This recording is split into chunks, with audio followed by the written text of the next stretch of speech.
Yo sé que ustedes no han escuchado una frase como esta: yo me saco el clavo. ¿Cierto que no? Yo me saco el clavo. Y no, es que le voy a hacer sentir más mal de lo que me hizo sentir a mí. ¿Han escuchado eso? O esto se lo cobro como sea. Es una frase. Y uno diría, no, son frases de gente del mundo, de gente que no conoce del Señor. ¿Será eso? Yo creo que muchos de los aquí presentes hemos pronunciado palabras similares. La pregunta es, ¿le gustará eso al Señor? Que un creyente, que un seguidor de Jesús pronuncie ese tipo de frases. ¿Será de verdad esta la expresión de un cristiano? ¿Será que tú también, hermanito o hermanita, lo haces, lo dices? ¿Cómo podríamos llamar este tipo de expresiones, este tipo de comportamientos? Esto de que me saco el clavo, es que lo va a hacer sentir más mal de lo que me hizo sentir. ¿Cómo podríamos llamar eso? Con una sola palabra: venganza. Eso es. Entonces podríamos decir que la venganza como que está ahí, metidita en el corazón de todos nosotros, por generalizarlo, porque creo que muchos en algún momento hemos llegado a pensar de esa manera. Pero ¿qué nos dirá el Señor acerca de tomar venganza? ¿Qué nos dirá el Señor? Por eso quiero invitarlos, iglesia, para que abran sus Biblias en la carta de Pablo a los Romanos. Romanos capítulo 12.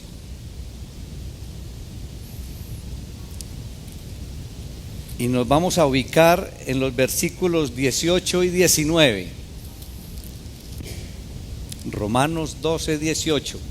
Leo la palabra en el nombre del Padre, del Hijo y del Espíritu Santo. Amén. Si es posible, en cuanto dependa de vosotros, estad en paz con todos los hombres. No os venguéis vosotros mismos, amados míos, sino dejad lugar a la ira de Dios, porque escrito está: mía es la venganza, yo pagaré, dice el Señor. Padre, te alabamos, te damos honra, te damos todo el honor en el poderoso nombre de Cristo Jesús. Gracias, Padre, por este lindo día, este maravilloso día, Señor. Ayúdanos con el poder del Espíritu Santo, Señor, a disfrutarlo a plenitud, Señor. A disfrutar toda tu creación, todas las cosas lindas que has hecho para nuestro disfrute, Señor. Y te damos gracias en el nombre de Jesús por la bendición del día de hoy. Nos permite estar aquí en tu casa de oración. Y ya hemos pasado un momento maravilloso, Señor, de cánticos y de alabanzas para exaltar tu nombre, Señor. Y es un privilegio. Y ahora nos das la oportunidad, nos das este regalo maravilloso de tu palabra. Te damos gracias en Cristo Jesús. Amén. No des lugar a la venganza, ella es del Señor. No des lugar a la venganza, ella es del Señor. Pablo, y ya me ayudó mi esposita ahorita inicialmente, inicia el capítulo 12 básicamente hablando sobre los deberes de los cristianos. ¿Hay algún cristiano aquí?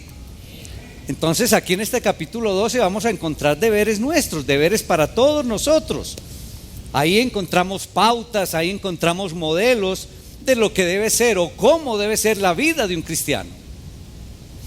Y Pablo inicia este capítulo 12 recordándonos algo muy importante para nuestra vida cristiana. Y ahí encontramos que Dios no nos pide ahora entonces sacrificio de animales. Dios no nos pide sacrificios de ninguna otra clase. Él quiere que le presentemos nuestros cuerpos. Él quiere que le presentemos nuestras vidas como una ofrenda, como un sacrificio santo y agradable a Dios. Que le presentemos ¿qué? Nuestras vidas. Eso es profundo. Es que esto no es venir un ratico a la iglesia, esto no es leer de vez en cuando la palabra, esto es algo profundo, es entregarle nuestras vidas como un sacrificio vivo a Él, vivo y agradable a Dios. Y la expresión que Pablo utiliza indica que la presentación de nuestras vidas como ese sacrificio vivo es una decisión que se toma en un momento determinado de nuestras vidas, pero con una perspectiva muy especial. Es que no es con una perspectiva momentánea, es con una perspectiva eterna, de por vida. Esa es la decisión. Ahora, ¿qué otra cosa? Pregúntense ustedes o respóndanse más bien, ¿qué otra cosa podríamos hacer para corresponderle a lo que Dios ha hecho por todos y cada uno de nosotros? ¿Qué otra cosa podríamos hacer sino entregarle nuestras vidas? Ayúdenme, por favor. ¿Qué otra cosa podríamos hacer?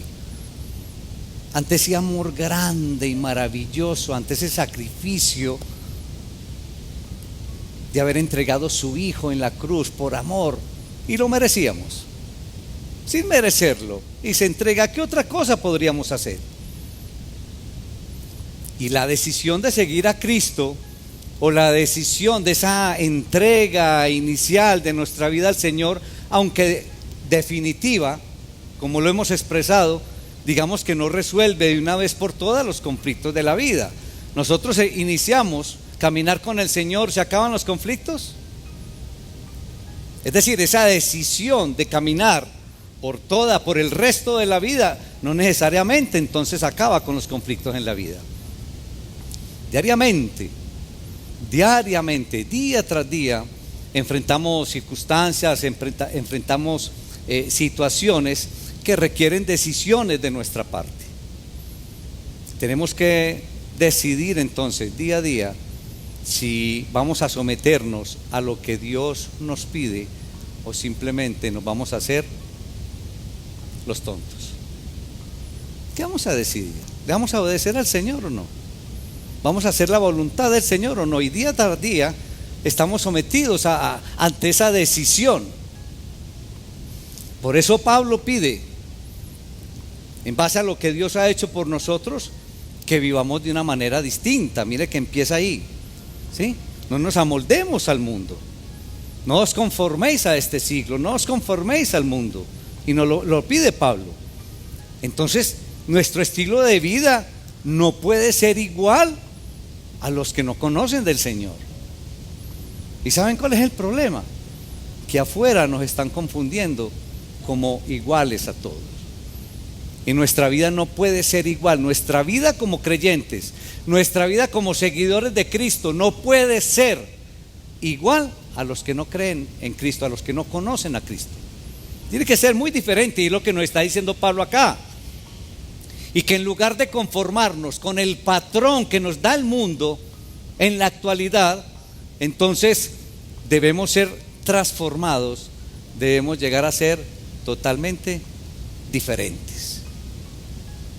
En lugar entonces de copiar ese patrón, ese molde en el que el mundo nos quiere meter, debemos fijarnos entonces en la gloria de Cristo e imitar entonces a Cristo, para que día tras día y cada paso que demos entonces tratemos de parecernos un poco más a Cristo. Y esta transformación se realiza mediante la renovación de la forma de ver las cosas. Hermanos, la forma en que nosotros vemos las diferentes situaciones tiene que ser diferente a como las ve las personas que no conocen de Jesús. Tiene que ser totalmente diferente si realmente hay una transformación. Y uno realmente se queda maravillado de la forma o de los conceptos de muchos hermanos conocedores de la palabra y cómo se comportan y cómo son los puntos de vista que dan afuera ya en el mundo. Entonces, aunque vivimos en el mundo, no debemos conformarnos a la imagen del mundo, debemos ser distintos. Ahora, el gran interrogante para cada uno de nosotros, bueno, ¿y yo cómo puedo ser diferente? El Señor a través de su palabra me dice, bueno, usted debe ser diferente si es conocedor de la palabra, si es seguidor de Cristo, pero ¿cómo puedo ser diferente? ¿Cómo puedo demostrar yo esa transformación? ¿Ha pensado usted alguna vez cómo puede ser diferente? Porque es muy fácil ser diferente en un día como hoy. Todos llegamos aquí a la casa del Señor, cruzamos esa puerta y esa puerta como que es mágica. Y nos comportamos bien. Ahora, allá afuera, ¿qué tal? Ahora yo los reto a cada uno de ustedes, ¿por qué no se examina este mes, por ejemplo? Y mire día tras día cómo es su comportamiento. Pero ojo, un comportamiento que sea diferente, para que muestre que usted ha sido transformado, que usted ha sido cambiado. Hágase ejercicio y día tras día note qué pasó, con quién conversó, cuál fue su comportamiento, si la otra persona realmente vio en usted algo diferente, algo distinto. Hagan ese ejercicio como reto. Y Pablo continúa ahí en el versículo 3 del capítulo 12. Ahora, ¿por qué estoy hablando de esos versículos? Para que veamos cómo encajan los versículos 18 y 19 que nos regala el Señor dentro de este capítulo, que es lo que nosotros llamamos el contexto. ¿Estamos, iglesia? Estamos hablando de todo esto, es para que vean cómo encaja estos versículos en todo el contexto. Y Pablo, a partir del versículo 3, entonces nos muestra lo diferente que somos todos nosotros. Todos nosotros. Ahora, ahí le está hablando a una iglesia, a creyentes. Por eso habla del cuerpo de Cristo, por eso habla de los diferentes dones y talentos que nos ha entregado el Señor a cada uno de nosotros. Pero si el Señor nos regala unos talentos y nos regala dones, ¿qué debemos hacer con ellos, hermanos? Ponerlos al servicio del Señor. ¿Y los ponemos al servicio? Mire qué interrogante nos vamos a llevar dentro del mismo contexto de la palabra. Así que yo diría que no debemos mirarnos dentro de nuestra perspectiva. Somos diferentes, sí, pero no debemos mirarnos dentro de nuestra propia perspectiva. Es decir, si somos gordos o flacos, si somos altos o bajos, si somos flacos, negros o blancos. No. Nosotros debemos fijarnos entonces desde la perspectiva divina, dentro de la perspectiva de Dios. Así es que debemos mirarnos. ¿Qué quiere Dios que tú coloques al servicio de la iglesia? ¿Has pensado eso? ¿Qué querrá Dios que tú coloques al servicio de un ministerio dentro de la iglesia? Porque la respuesta radical es que cada uno de nosotros hemos recibido un talento o un don de parte del Señor. Primero que todo, ¿sabes qué don has recibido del Señor? ¿Y qué has puesto al servicio de la iglesia del Señor?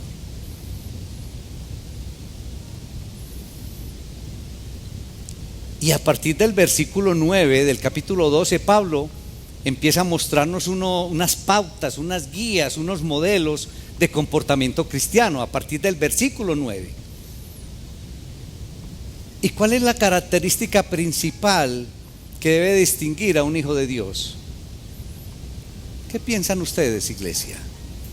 ¿Cuál debe ser la característica principal que debe distinguir a un creyente como cada uno de nosotros? Amor. Pero miren qué tan fácil respondemos. ¿Lo hacemos? Todos dijeron el amor, claro. ¿Amas? ¿Demuestras el amor hacia los otros? Y efectivamente, Cristo lo presenta así, ahí en el Evangelio de Juan, capítulo 13, versículo 35, cuando dicen: esto conocerán todos que son mis discípulos, si tuvieran amor los unos con los otros. Oiga, miren la manera de mostrar que somos los discípulos del Señor. ¿Hay algún discípulo del Señor aquí? Pero ¿cómo dice el Señor que se lo demostramos? Si nos amamos los unos a los otros. Pregúntate qué tipo de amor tienes con los demás hermanos de la iglesia. Tremenda la palabra del Señor, nos confronta cada vez que nos enfrentamos a ella. Y si Dios nos ha amado tanto, mis hermanos, ¿cómo no corresponderle entonces con la misma clase de amor hacia otros hijos que Dios también ama? Es que ese es el tema. Dios me ama mucho porque soy su hijo, pero Dios ama mucho también a este varón. ¿Por qué? Porque es su hijo. Y ama mucho también a esta mujer. ¿Por qué? Entonces yo debo corresponder también con el mismo amor que me da el Señor a estos que también son hijos de Dios. Miren qué fácil entender esto. Pero ¿lo hacemos?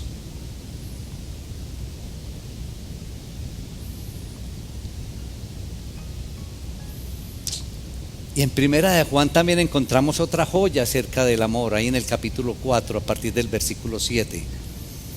Amados, amémonos unos a otros, dice ahí la palabra del Señor, porque el amor es de Dios. Y todo el que ama es nacido de Dios y conoce a Dios. El que no ama no conoce a Dios, porque Dios es amor. Miren qué palabra tan hermosa, pero también tan clara. Entonces, hermanitos, lo que estamos encontrando aquí en este contexto es que el amor hacia los hermanos en Cristo forma parte del nuevo estilo de vida. Y esto produce en cada uno de nosotros algunas manifestaciones específicas que llegan a ser hábitos, pero ojo, con un propósito especial. Hábitos que glorifican a Dios. Hermanos, yo les debo confesar que yo siento un dolor cuando yo veo hermanos que simplemente entran y no saludan a nadie. ¿Qué pasa? ¿Qué hay en el corazón de ese hermano?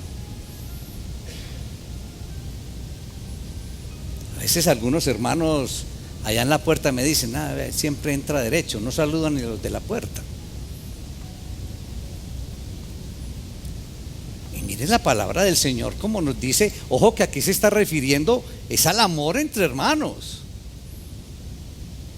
Y que la transformación de que habla empieza entonces es aquí en la iglesia.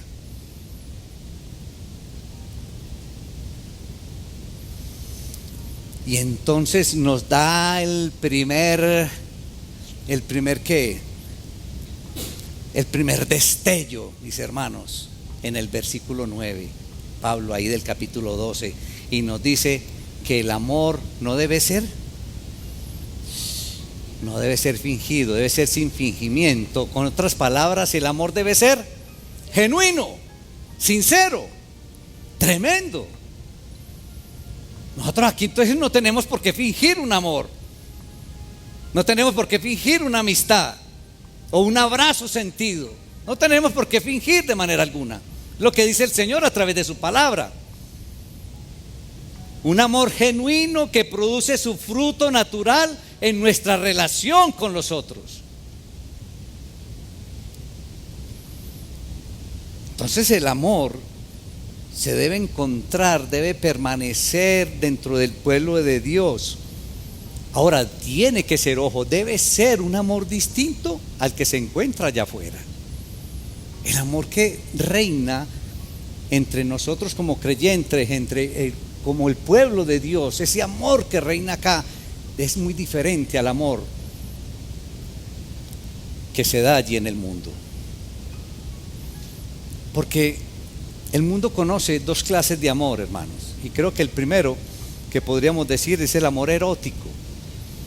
Es ese amor que digamos que se genera pero por una atracción física que existe entre dos personas. Ese es el primer amor que se conoce allá afuera.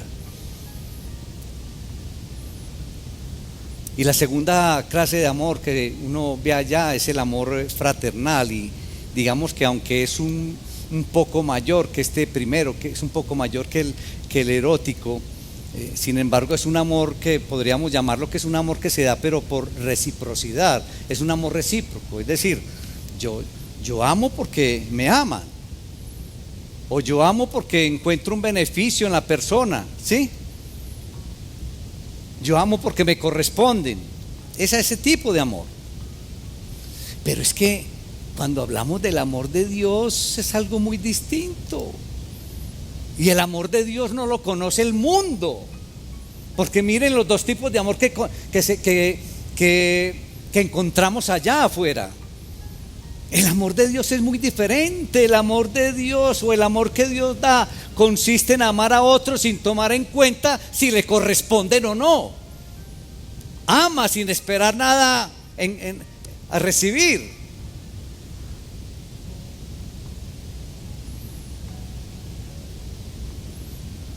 Y después entonces de llamarnos a sentir amor genuino hacia nuestros hermanos, después de invitarnos entonces a amarnos sin fingir, sin fingimiento, como dice la palabra, Pablo presenta 9 áreas específicas en las cuales este amor debe manifestarse en actitudes y en cosas prácticas, es decir, en cómo vivimos. Y como estamos hablando en contexto, pues no voy a adentrar en ellas, pero ustedes en su devocional allá en la casa los pueden repasar a partir del versículo 9, y van a encontrar 9 áreas que nos muestra ahí Pablo.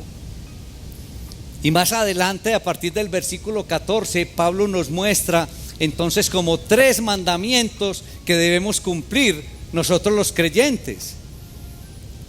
Y por eso nos habla ahí de bendecir a nuestros enemigos, de identificarnos con los demás, es decir, gozarnos con los que gozan, llorar con los que lloran, y tener una unanimidad de pensamiento ahí en el versículo 16. Estoy pasando rápido porque esto simplemente le estoy dando un brochazo al contexto de lo que encontramos ahí en el capítulo 12. A partir del versículo 17 entonces ya nos empezamos a encontramos ahí un giro, mis hermanos.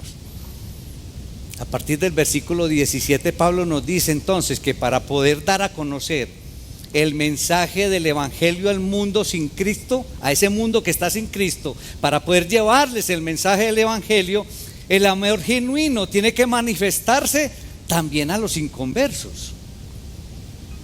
¿Sí me hago entender? Hasta el versículo 16 estaba hablando prácticamente del amor genuino.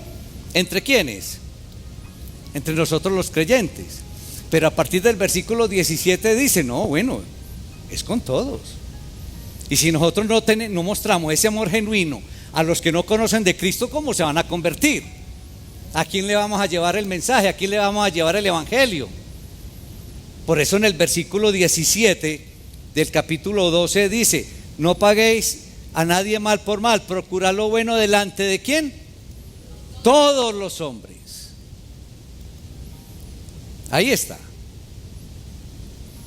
No paguéis a nadie mal por mal, procurad lo bueno delante de todos los hombres. Por este motivo, hermanos, Pablo pide que el amor sea demostrado no solo para los hijos de Dios, sino también para los inconversos, los que no han conocido de Cristo.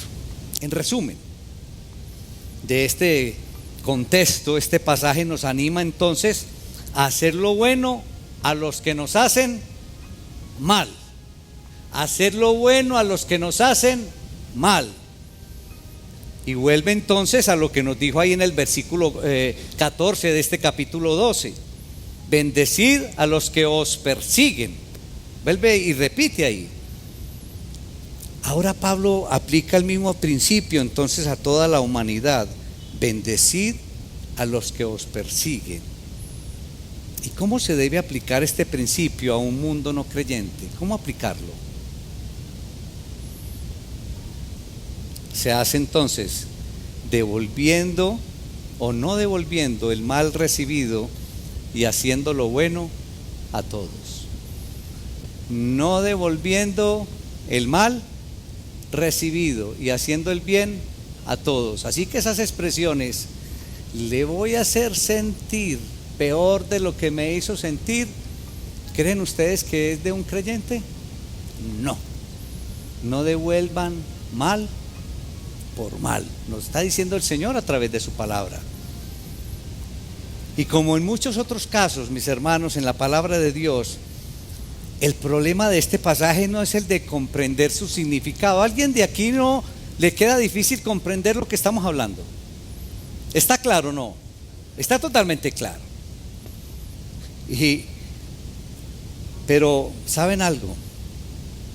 No es difícil entender lo que el Señor nos pide a través de su palabra. ¿Sabe dónde radica la dificultad? Ponerlo en práctica. Yo digo, un mensaje como este es claro, sencillo, no da lugar a confusión, no da lugar para que ustedes salgan diciendo, ese pastor se enredó y no dijo nada. Es que la palabra, esto no necesitaría ni explicación. No devuelvan más por mal y hace el bien a todo el mundo. Ya lo entendimos. El problema es llevarlo a la práctica. ¿Lo llevamos?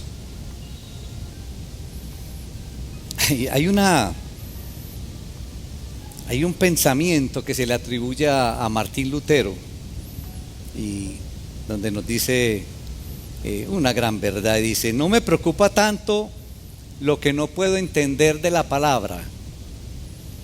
No me preocupa tanto lo que no puedo entender de la palabra de Dios.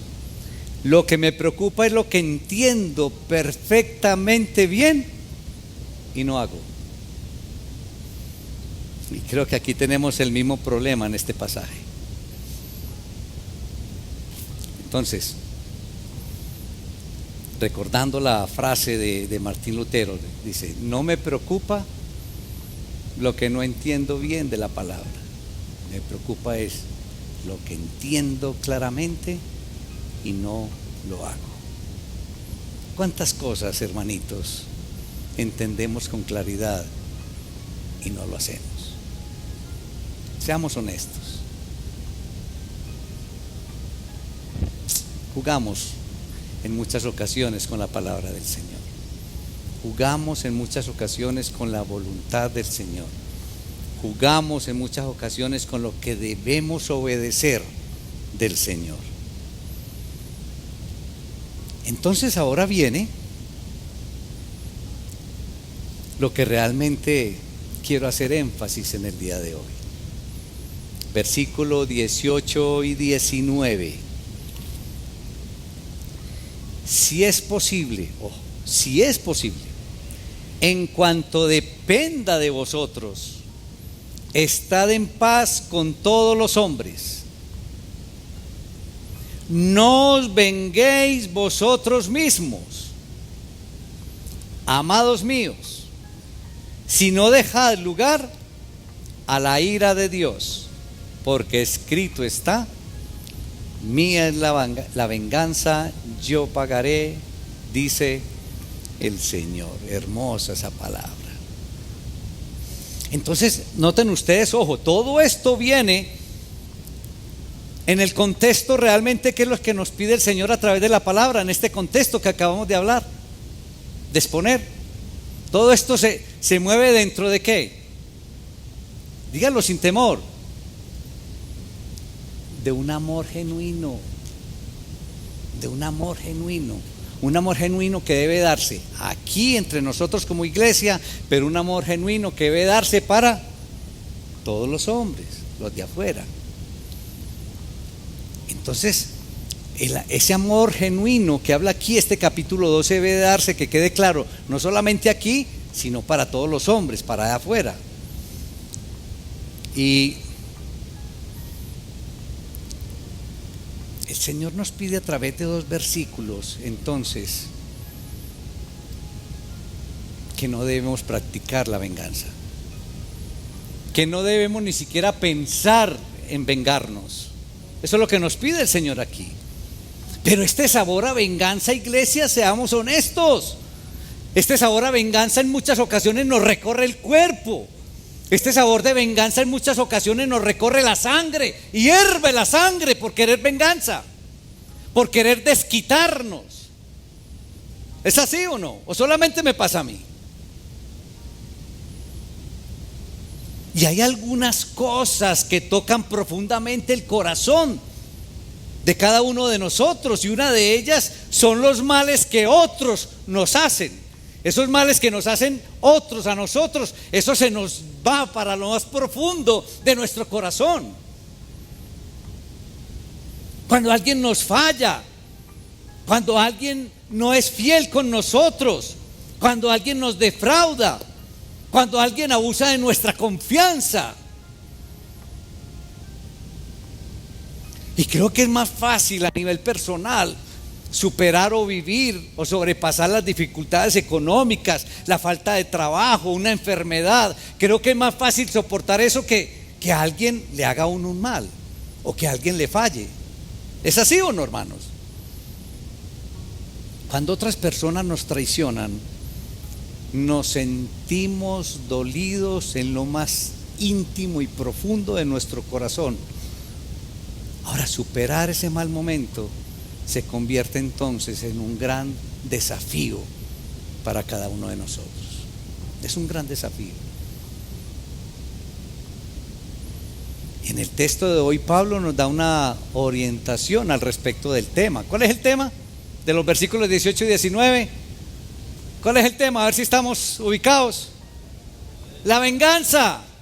Pero ojo, con un calificativo: no a la venganza. Ese es el tema de hoy.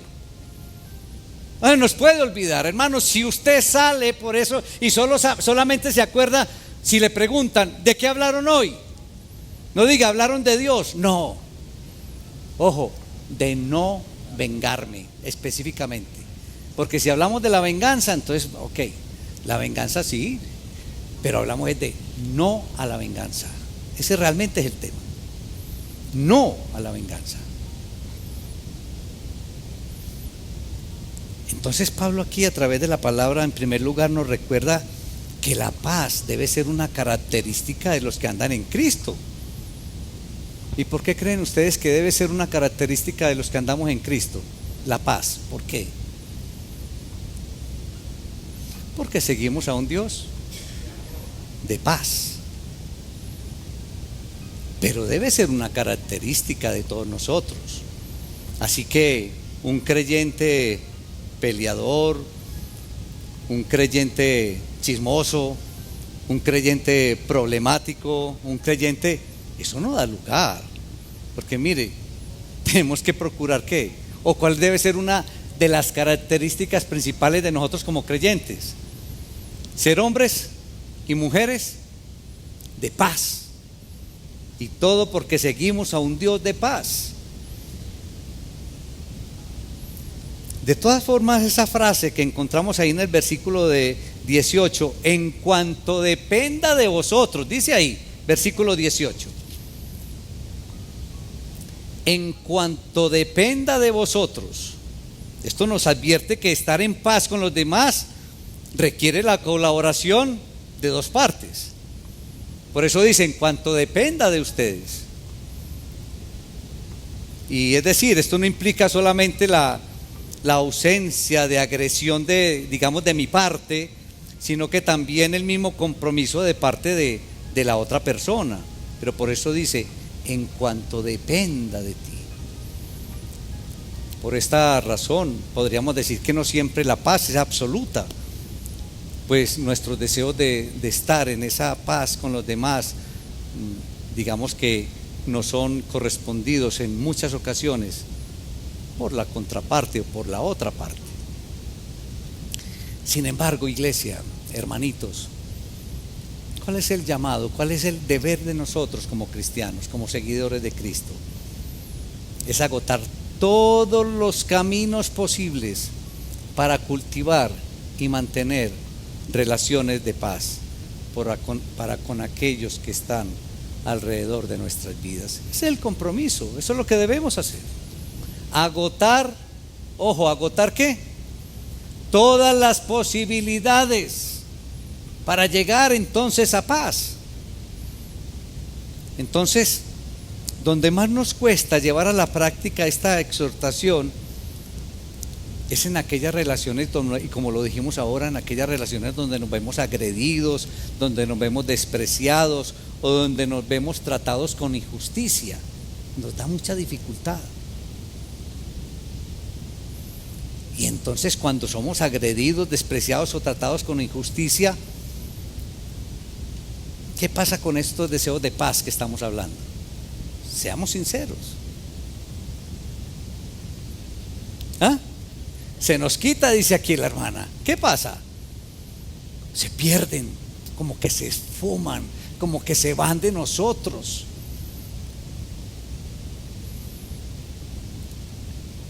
Y entonces esa indignación, hermanos, que nos abraza, esa indignación intensa, nos pide como que ese mal sea corregido, ojo, sin importar lo que se haga para lograrlo. Ahí está el problema. Ahí está el problema. Muchas veces no nos importa lo que pensamos hacer con tal de sacarnos el clavo, con tal de desquitarnos, con tal a que a la otra persona le vaya mal, porque nos hizo mal. Pues la palabra del Señor dice: no pagues mal con mal. Miren, esta semana me llamó mucho la atención en las noticias porque aparecieron como muchas personas picadas. Las encontraban pues obviamente muertas, ¿no? Porque no eran picadas de mosco, sino que estaban cortadas en bolsas. Y resulta que la noticia que dicen es que muchos de ellos era porque les habían vendido una deuda. Así dijeron la noticia. Esas personas, por ejemplo, alguien le debe plata, no le paga, entonces le vende la deuda a unas personas o a una persona. Esa otra persona va y cobra, pero no va, digamos, en condiciones muy normales, sino que paga o le pasa esto.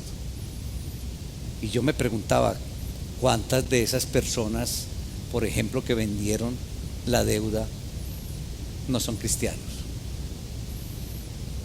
Son cristianos. ¿Cuántas de esas personas son cristianos y que vendieron la deuda y que a sus espaldas entonces llevan la muerte de una persona?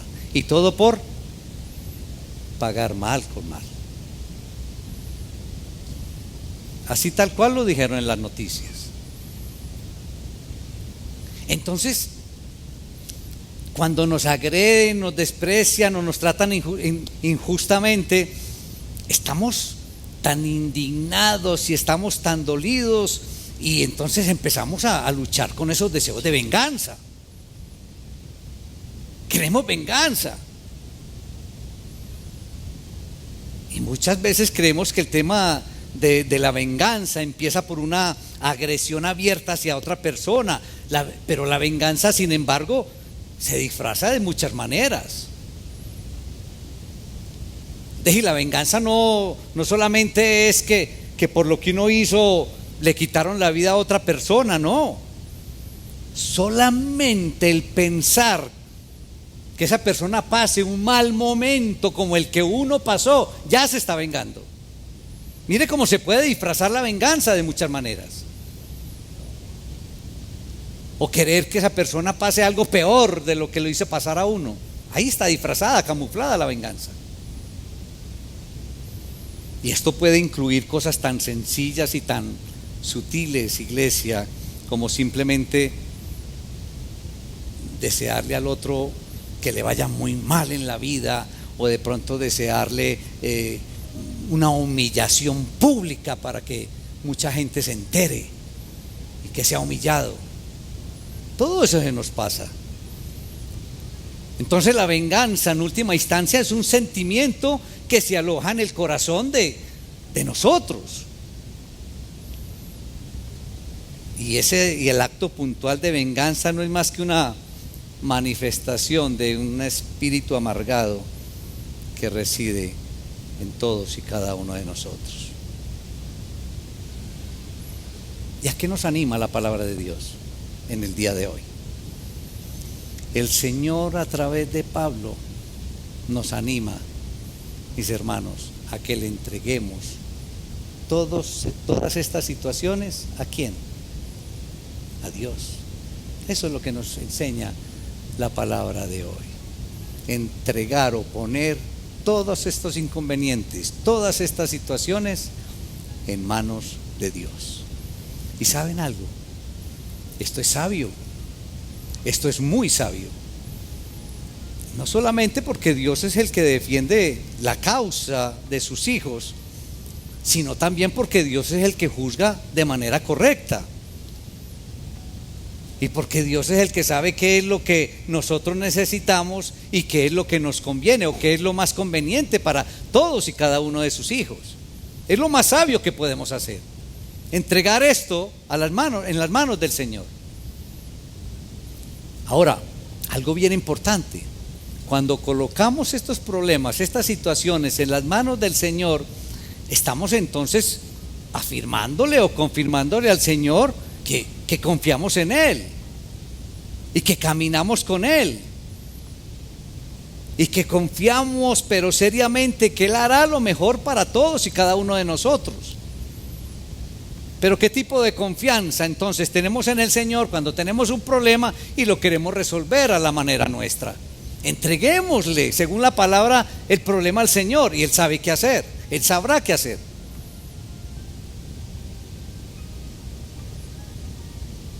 Hermanos, Cristo también padeció por nosotros, dejándonos un ejemplo hermoso para cada uno de nosotros seguir sus pisadas. Cuando maldecían a Jesús, ¿qué hacía? No respondía con maldición. Cuando padecía, no amenazaba, sino que encomendaba la causa al que juzga justamente. Y esto lo encontramos en Primera de Pedro, capítulo 2, versículo 21. Es la palabra del Señor, es hermosa. Tenemos un gran ejemplo en nuestro Señor y Salvador. Lo maldecían, pero Él no pronunciaba una sola palabra. Lo maltrataban y no amenazaba. Así que, iglesia, no den lugar a la venganza en sus vidas, porque la venganza es del Señor. Entrégale al Señor todas las situaciones, por duras que te parezcan, por dolor que tengas. Entrégale todas las situaciones al Señor. Él sabrá juzgar y Él sabrá darte lo mejor a ti e incluso también lo mejor para la otra persona. Padre, te alabamos, Señor. Te damos honra, te damos todo el honor en el poderoso nombre de Cristo Jesús. Padre, te pedimos perdón, porque reconocemos que en nuestros corazones se anida el sabor de la venganza y queremos pagar mal con mal. Es más, queremos pagar el mal con mucho más mal.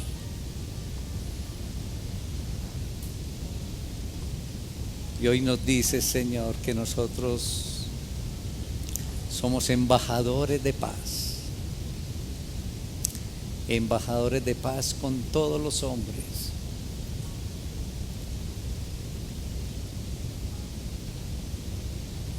Y nos haces un llamado de atención para que no caigamos en la venganza. Eres claro en tu palabra. Ni pensar siquiera en la venganza, porque la venganza es tuya, Señor. Hoy nos dices a través de tu palabra que coloquemos en tus manos estas situaciones.